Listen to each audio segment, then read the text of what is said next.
For a couple of years now, satire has been under increasing attack from the mainstream media and elements from the left. In particular, Babylon Bee has been targeted because of the way they structure their satirical articles. They make it out like it's actually real, when it's not. At least at first glance, you assume, oh my god, that must be real. But then, once you read the actual article, beyond the headline and the silly thumbnail, you realise quickly, oh wait, this is satire. It's meant to catch you out. It's very clearly a joke, but it's not obvious at first glance. But nonetheless, it is a joke, it is satire, and that is allowed. But apparently, because in this day and age of post-truth, that's bad. Now, the reason why Babylon Bee and other websites like that are being attacked by Snopes and other mainstream media organisations is because they're attacking them as well as the right. They will parody anyone, especially the left, because they're the ones who are actually in charge of the mainstream media and are the establishment, thus are prime targets, and, well, they can't take the satire. And also, it's prime material, because every time you come up with something satirical, they end up kind of replicating that by accident in the real world. I think there's been several instances of The Onion and the Babylon Bee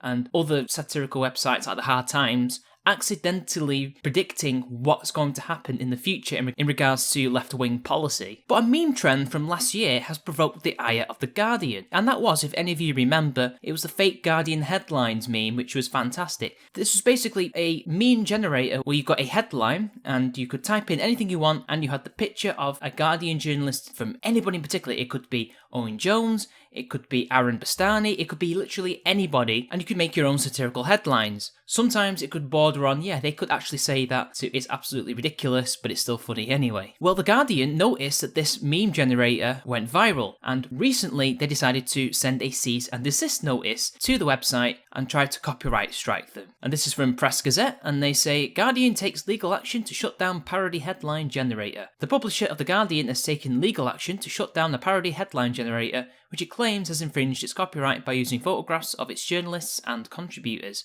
Imitation headlines parodying The Guardian's online op-eds with real author byline pictures were shared on social media in December alongside the hashtag #TrollingTheGuardian, which trended on Twitter. Guardian News and Media has now issued a takedown notice through solicitors Bristow's LLP to the web hosting provider for the GuardianMeme.com website, which produced the headlines. Users of the website were able to write their own headlines in the Guardian style and select the byline of a number of Guardian and Observer journalists, complete with real byline pictures.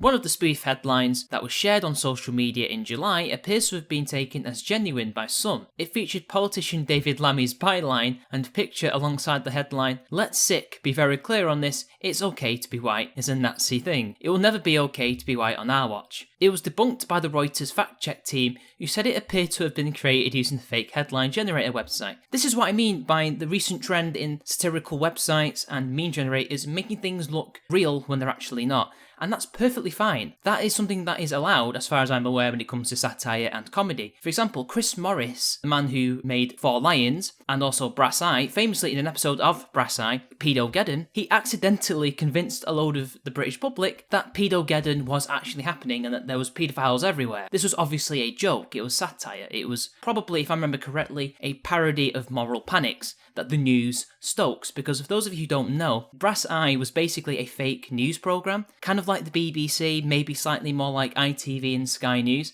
and that's what they were parodying. But some people were convinced that this was an actual real news programme on the BBC, somehow, because I think that's where it was originally broadcast. I'm convinced Pedogeddon was happening. But apparently, this is so realistic that Reuters have had to fact-check it to confirm that yes, it's not actually real. Now yes, some people are stupid or just not very observant and get convinced by fake jokes. But that's the point, isn't it? The whole point of this meme was to blur the lines between reality and fiction. Because the whole point was to say, look, this is how bad they actually are, that you could conceivably imagine David Lammy saying that it's okay to be white is a Nazi thing. Because he probably does believe that, let's be honest. That's the point, is to show how bad their ideology actually is, how bad their journalism is, how bad their opinions are. That their actual opinions are not far removed from the highly exaggerated opinions of the Groniad meme, which is its very own parody website, I think, and the Trolling the Guardian meme generator. Continuing the article, a Guardian News and Media spokesperson said the GNM has filed a complaint with the web hosting provider for the website at www.guardianmeme.com due to the website's reproduction of copyright-protected photographs of GNM's journalists and contributors.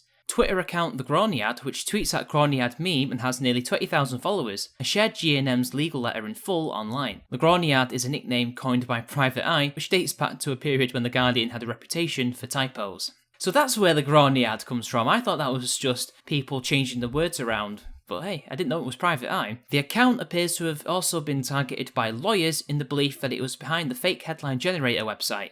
It said it wasn't behind it, but the man who was has decided to pull the plug. The GuardianMeme.com website is no longer available and showed an error message when Press Gazette tried to visit it for this article. However, it can still be accessed using the Internet Archive. And that's a shame, because I think to some extent he is actually breaking copyright, because the pictures of those people will definitely be protected under copyright. If you've ever seen amateur photographers, they have their own copyright on their pictures, and unfortunately they probably are breaking the rules in that regard. But when it comes to the headlines and the font and the layout, technically I don't think The Guardian has any legal room for that at all. I mean, they don't use any fonts that they made themselves. You can pretty much get The Guardian font on Microsoft Word. In fact, you can even get it on WordPad, I reckon. I don't think this will be the end of parody Guardian headlines, because I think it's actually quite easy to replicate in Photoshop. It's really not that hard. I used to do the same thing. I've made one in Photoshop. It's not hard at all, very easy to do.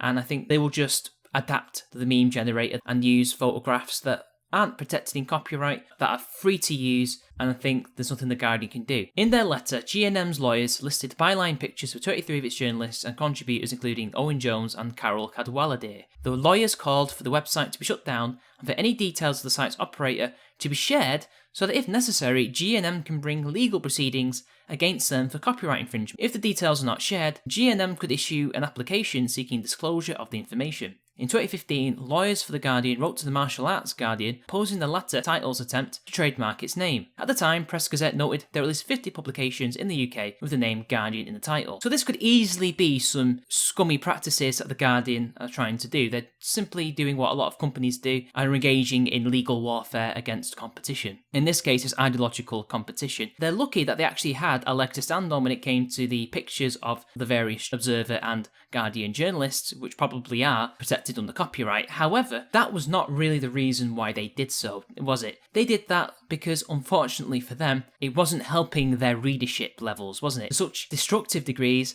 that they have to eliminate this thorn in the side, because it's showing them up for what they really are: extremists, buffoons, and frauds. And ironically, for a socialist newspaper to be attacking other newspapers for using the term Guardian, it's just so ironic. It's beautiful.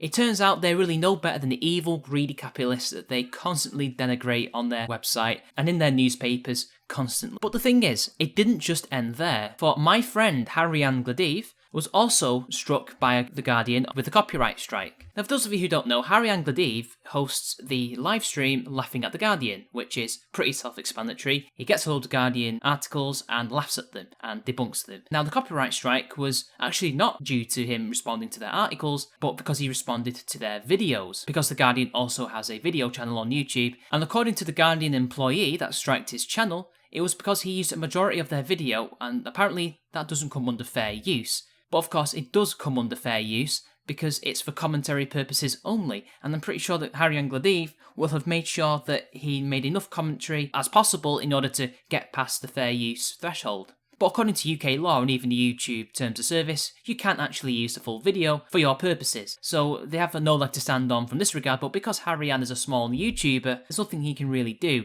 and he probably can't afford a decent lawyer to go against The Guardian's massive legal team, who are able to shut down a small meme website as well. So again, what can we do? All we can do is continue calling out this shameful behaviour from The Guardian, protect satire, protect commentary as best as we can, because they're against free speech, as we've always known, and the hypocrites, and we need to call that out, and we need to make sure that their readers see it. But surely, being scummy capitalists that you're against, in regards to the litigations they did 5 years ago, give you pause for thought, because then they're not enlightened socialists like you think they are. But anyway, I'll leave it at that, guys. Until next time, I'll see you later.